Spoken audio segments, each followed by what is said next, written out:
Bom dia, sexto ano. Hoje a gente vai dar início à nossa aula de ciências com a correção da semana passada e a gente vai iniciar um capítulo novo, que é o capítulo 5.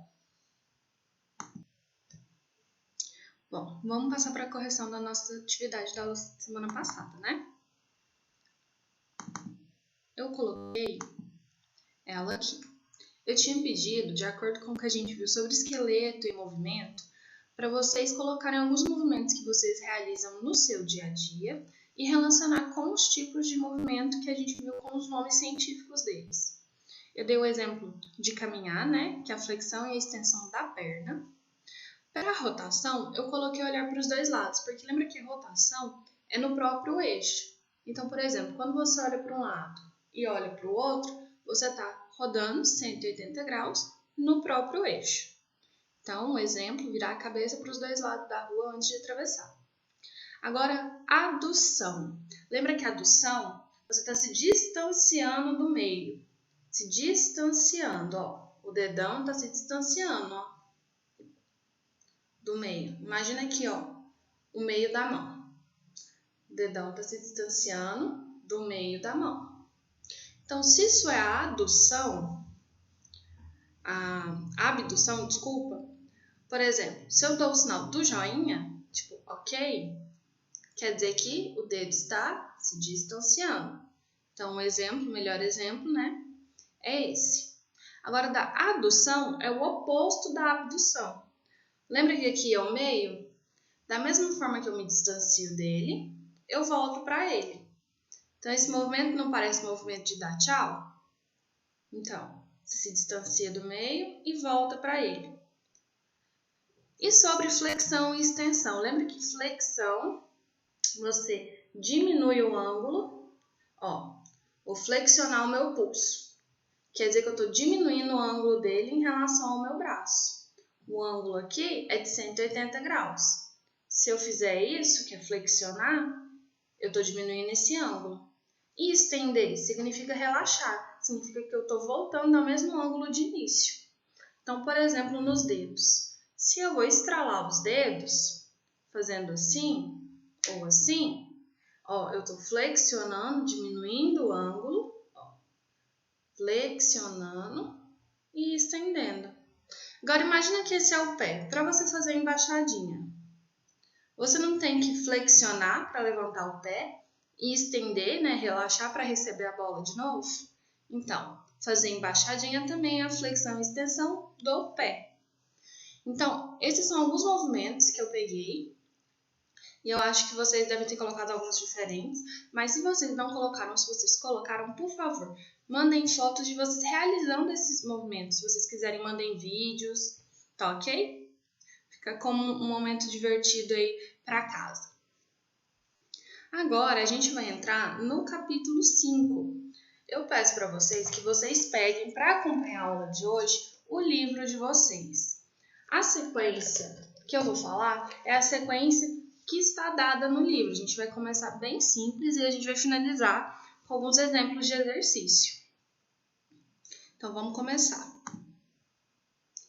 Primeiro, o capítulo 5, ele continua falando sobre a célula. Só que a partir do capítulo 5, a gente vai começar a trabalhar as partes da célula. Então, a gente vai trabalhar cada parte, cada organela. Lembra que a gente falou que organelas são os órgãos dentro da célula? Os órgãos menores, né? De respiração celular, de reprodução celular, o núcleo. Tudo aquilo que está dentro da célula e realiza alguma função, a gente dá o nome de organela. Então, o que acontece? Antes da gente tratar dessas organelas internas da célula, que estão na parte interna, a gente vai tratar primeiro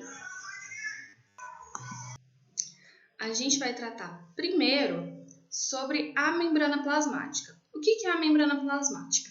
A membrana plasmática é a membrana que envolve a célula e divide o meio de fora, que a gente chama de meio extracelular, que é, né, tudo que está fora da célula, do meio intracelular, que é o meio onde estão os núcleos, as organelas da célula.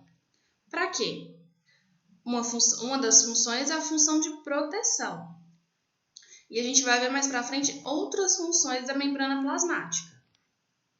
Então vamos lá, a gente vai começar falando sobre ela. Primeiro, ela foi descoberta, né, a configuração dela e tudo mais sobre ela foi descoberta por dois grandes cientistas que a gente chama pelo sobrenome Singer e Nicholson. Eles dois que, com o auxílio, né, do microscópio, como a gente já viu no capítulo passado, eles conseguiram desvendar essa estrutura da membrana plasmática. E o que é essa estrutura da membrana plasmática? A membrana plasmática ela é formada por duas camadas de lipídios que estão associados a proteínas. Tem proteínas que estão de um lado da camada, tem proteínas que estão do outro, tem proteínas que atravessam a camada. O que acontece? O que é essas duas camadas? Essas camadas são formadas por uma molécula muito interessante, a gente chama ela de fosfolipídio. O fosfolipídio ele tem uma constituição polar aqui na cabeça, que a gente chama cabeça do lipídio, ela é redondinha. E a cauda do lipídio ela é apolar, ela é hidrofóbica. Hidrofóbica por quê? Hidro, água, fóbica, fobia. Ela não é compatível com a água. E a cabeça a gente chama de polar porque ela é hidrofílica. Hidro de água, fílica de afinidade. Então quer dizer que a cabeça do lipídio, do fosfolipídio, ela é polar. Então ela tem afinidade com a água. O meio externo, ele é um meio que está em contato com a água, em contato com outras substâncias que são polares. Então, como é que, né, no rumo da evolução, essa camada ficou organizada? A parte polar ficou voltada para o meio externo, né, e para o meio interno, e a parte apolar interage entre si nas duas camadas dos fosfolipídios. Então, recebendo o nome de bicamada, porque são duas faixas voltadas para si, duas faixas, que constituem a membrana. Então, toda essa parte aqui é a membrana. Tá vendo a setinha? Tudo isso aqui que a gente vê são os lipídios, os fosfolipídios. Essa camada fosfolipídica, esse modelo de membrana, a gente já está lá na página 72. Vocês vão ver que ela recebe o nome de modelo de mosaico fluido. Por que mosaico fluido? Porque ela é formada, né? Você sabe que é um mosaico, são peças diferentes que se formam, que se juntam, né? Para formar um desenho. Na membrana da célula, esse mosaico ele é composto dos fosfolipídios e das proteínas. Essa combinação de lipídio e proteína, a gente chama de lipoproteína. E essa combinação, esse mosaico em que, por exemplo, a proteína se encaixa em um lugar, o lipídio se encaixa em outro, é por isso que recebe o nome de mosaico. E fluido por quê? Porque ele não é estático, a membrana não fica parada assim. Ela é fluida, ela vai de acordo com o meio. Então, essa camada, ela não é estática, ela não é dura. Por isso que recebe o nome de bicamada mosaico fluido. É uma bicamada de fosfolipídios fluida. A membrana, por ser tão complexa, ela tem algumas propriedades específicas. Ela se comporta de algumas formas e ela se dispõe de algumas maneiras. O que acontece? A gente está falando da membrana. A membrana é a parte que tem contato com o meio externo. Se ela tem contato com o meio externo, quer dizer que é a partir da membrana que a gente absorve substâncias, né, que substâncias entram na célula, e também é a partir da membrana que acontece a comunicação entre duas células diferentes. Por exemplo, imagine várias células uma do lado da outra. Essas células elas precisam se comunicar, elas precisam trocar material entre elas.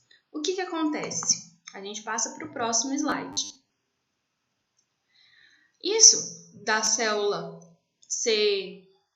ter essas propriedades, a gente chama de especializações da membrana plasmática. Essas especializações permitem o contato de uma célula com outra célula que está próxima dela. Então, tem 3 formas dessa membrana plasmática se comportar. A primeira é o glicocálice. O glicocálice é uma proteína que fica na superfície da célula, como por exemplo, a superfície da célula está aqui, imagina que tem uma proteína aqui em cima, essa proteína amarelinha. Essa proteína, imagina agora que tem outra célula acima. Essa proteína amarela vai se combinar com outra proteína amarela na parede da célula de cima e aí elas vão se comunicar. Isso que é o glicocálice. São várias proteínas na parte de cima da membrana que vão se comunicar com as proteínas do glicocálice da célula do lado ou da célula de cima, da célula mais próxima. Outra forma delas se comunicarem é através dos desmossomos. Os desmossomos são essas estruturas aqui, estão vendo que parece um quebra-cabeça?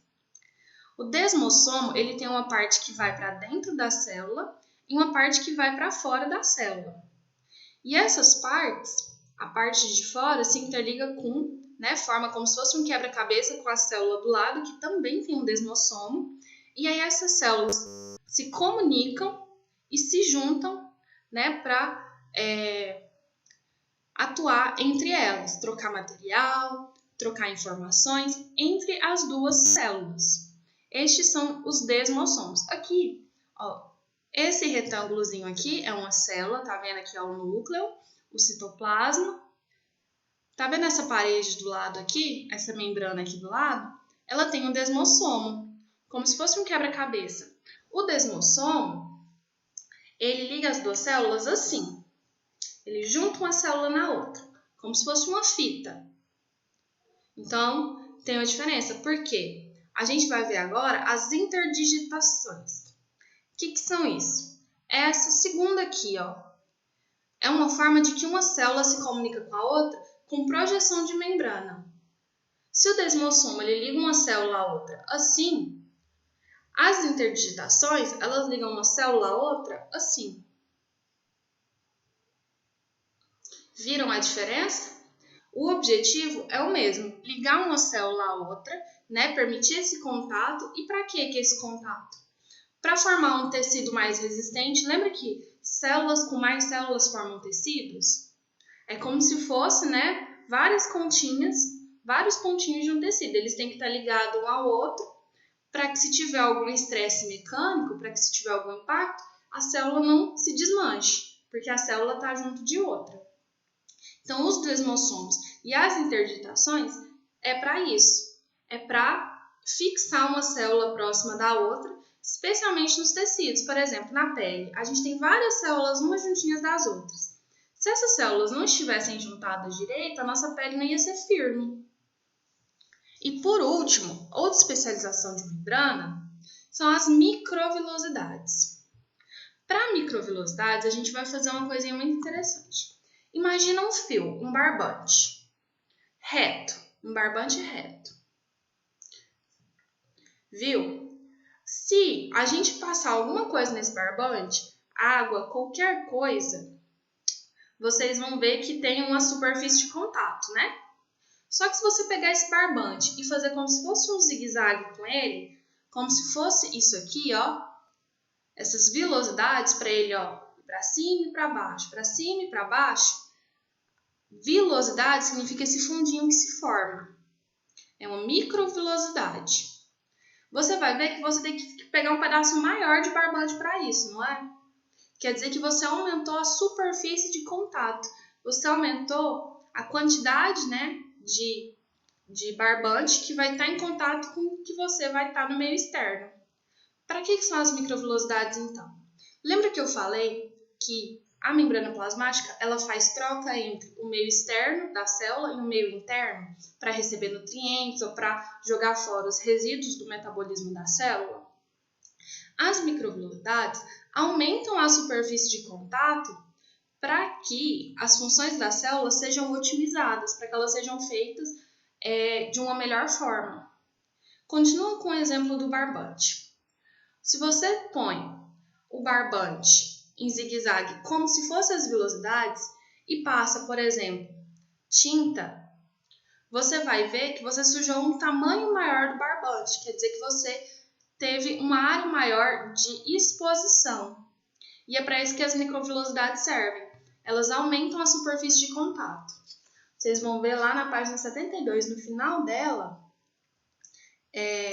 nas três últimas linhas, né, fala que esse tipo de especialização de membrana permite que as células realizem, né, suas funções com uma maior superfície de contato, aumentando assim o poder de absorção.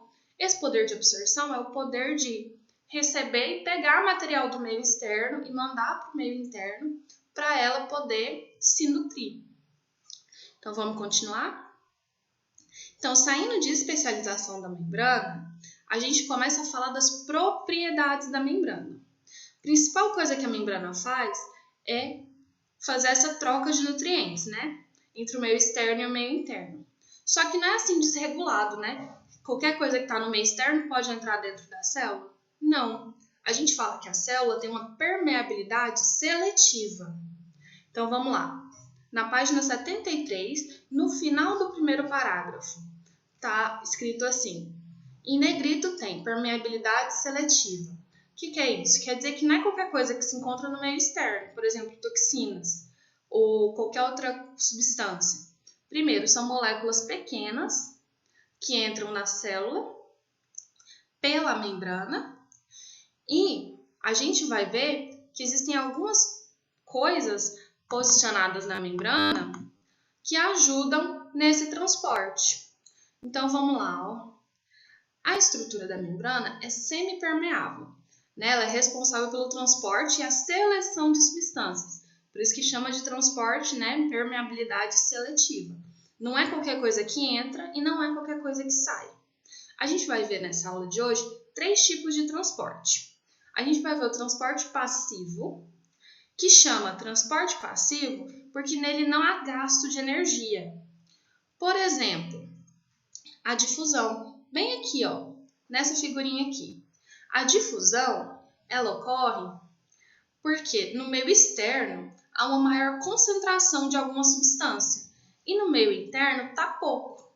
A célula busca sempre esse equilíbrio, igualar o meio externo ao meio interno, que é para a célula não murchar, mas também não é para a célula ficar muito cheia que ela possa explodir. Então, ela busca sempre esse controle do meio interno com o meio externo. Então, se o meio externo tem muito de uma substância, essa substância tem a tendência de entrar na célula, para dentro da célula ficar igual.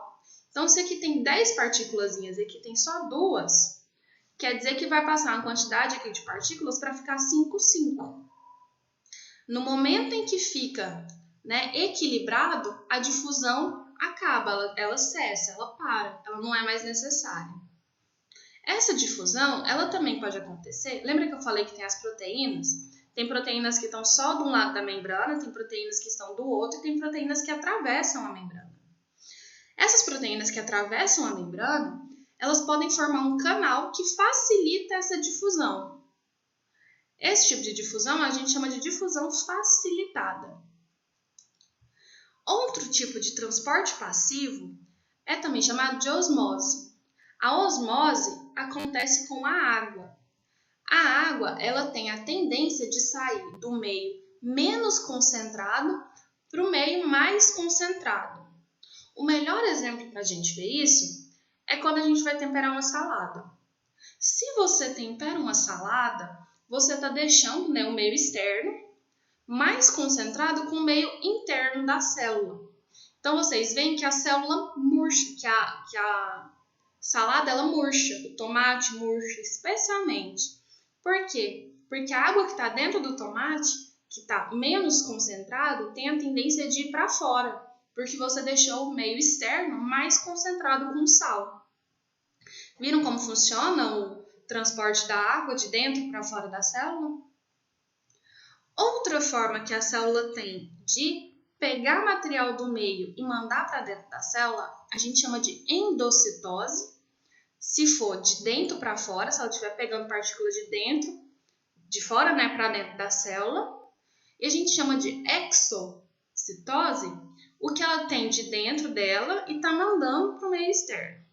Então, aqui, imagina a célula. Essa é a célula, essa é a membrana da célula, aqui em amarelo. Ela tem essas substâncias fora que ela quer pegar para dentro. Então, a célula, a membrana da célula, ela se molda para formar como se fosse uma bolsinha, abraçar o que tá, né? Porque, ó, a célula tá aqui. Se ela se molda para formar uma bolsinha, o que tá fora tem a tendência de entrar aqui para dentro. Quando ela forma essa bolsinha, ela fecha, como se fosse aqui assim, aí ela vem e fecha, e aí engloba essa partícula. Quando ocorre a endocitose de líquidos, a gente chama de pinocitose. E quando ocorre a endocitose de substâncias sólidas, a gente chama de fagocitose. Então, é como se a membrana se projetasse para abraçar o que ela quer, ou afundasse um pouquinho, como se fosse uma bolsinha, um balde, para o que ela quer entrar lá dentro. Ó, a membrana está aqui, né? Aí ela afundou um pouquinho. Então, o que estava no meio externo veio aqui para dentro. Ela fechou e deu o sinal para mandar para dentro da célula. E a exocitose? A exocitose, ela é uma forma que a célula tem de mandar substâncias para fora. Então, ela produz alguma coisa lá dentro, a membrana, ela se desprega da parte externa e forma uma bolsinha. Quando ela chega perto da membrana, ela abre para jogar para fora. Então, esses aqui são transportes passivos. E o transporte ativo? A gente chama de transporte ativo aquele que acontece com gasto de energia, com gasto de molécula energética. O principal exemplo de transporte ativo é a bomba de sódio e potássio. Está lá na página 81 do livro. Vamos para lá na página 81. Vocês têm um quadradinho mostrando como é que funciona a bomba de sódio e potássio. Vamos acompanhar aí. Primeiro, a bomba de sódio e potássio e todos os tipos de transporte ativo, a gente diz que é contra o gradiente de concentração. Porque, ó, a favor do gradiente é o que acontece na difusão, em que onde está mais, vai para o meio que tem menos, para as duas concentrações ficarem igual. Já contra o meio de concentração, é quando vai do ambiente que tem menos partículas para o ambiente que tem mais partículas. É isso que acontece. A bomba de sódio e potássio tira o sódio do meio intracelular, então o sódio sai da célula e o potássio entra na célula. Isso é contra o gradiente de concentração porque tem mais potássio no meio externo do que no meio interno. E mais sódio, né? E mais potássio no meio interno do que no meio externo. Então, está indo do ambiente menos concentrado para o mais concentrado. Então, vamos lá. No quadrado da página 81, que fala sobre a bomba de sódio e potássio. Vamos acompanhar. Nesse primeiro quadradinho aqui, ó, é a primeira parte. Os íons de sódio que estão dentro da célula, no citoplasma da célula, eles se unem a essa proteína que está na membrana. Depois do sódio se unir, ocorre a transferência de energia para essa proteína. Então, se liga uma molécula de energia à proteína.